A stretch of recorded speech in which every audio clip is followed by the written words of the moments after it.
আজকে ট্রেনিংয়ের দ্বিতীয় দিন। আজকে জনশক্তি অফিস গিয়েছিলাম ট্রেনিংয়ের জন্য। আমি 3 বছর করেছিলাম। 3 বছর? কোন দেশে গেছিলেন? আমি সৌদি আরব গেছিলাম। আচ্ছা, বলেন আপনার সৌদি আরব যে আপনি যে ওখানে থাকলেন। আসসালামু আলাইকুম। আলা আচ্ছা, সুবহান খাইর। اليوم أنا يجي مكتب أنا 3 يوم هنا هو تعليم هذا معلم أنا كل نفر يبقى تعليم اليوم 2 يوم اليوم أنا saya أصوم بعدين أنا تأخير وكلام أنت ليش تأخير أنا كلام أنا saya taban أنا صوم بعدين أنا saya taban طيب بعد بكرة إن شاء الله آخر يوم بعد بكرة خلاص بعدين أنا رو বেশ। আমি এখন কথা বললাম পুরোটাই আরবিতে। আমি আসলাম, কালকে আসছিলাম, আজকে আসলাম। স্যার বললো আজকে লেট হলো কেন? আমি বললাম একটু অসুস্থ, আমি রোজা করেছি তার জন্য একটু অসুস্থ।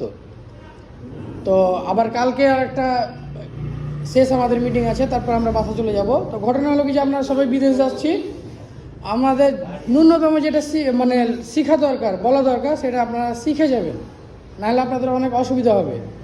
যেমন আপনার সংখ্যাগুলো অবশ্যই শিখে যাবেন, ওয়াহিদ, তিন, তালাতা, আরবা, খামসা, সিত্তা, সাবা, আসরা, এদ, আসার, ঈদ, নাসার, এগুলো শিখে যাবেন। অনেকে পেট্রোল পাম্পে যায় কাজ করতে, 20 রিয়ালের তেল নিবে, ওকে বলে 80 রিয়াল আতি ফুয়েল বা বাঞ্জিম। ফুয়েল মানে তো ধরেন কি ইংলিশে হয়ে গেলো, বাঞ্জিম বলে ওরাকে।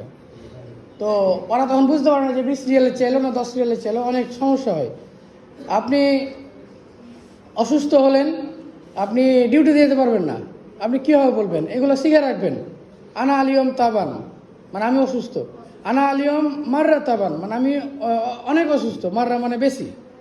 তো ঘটনা হলো যে বলবেন আপনার স্যালারি কম দিচ্ছে, আপনাকে বেশি নেবেন কি হবে? এটা যদি আপনি নিজে না বলতে পারেন, আরেকজনকে যদি বলান, তাহলে একটু কেমন দেখাই। নিজে বলতে পারলে ভালো হয়। আনা হাদা স্যালারি আনা মাফি কাফি আনা বেদ বাচ্চা মজুদ, বিবি মজুদ, আম্মা মজুদ, বাবা মজুদ, মানে আমার এই স্যালারিতে যথেষ্ট নয়। আমার দেশে আমার বিবি আছে, বাচ্চা আছে, বাবা আছে, মা আছে। আর এই বাজেয়াদা ফুলুস মানে আমি একটু বেশি নিতে চাই।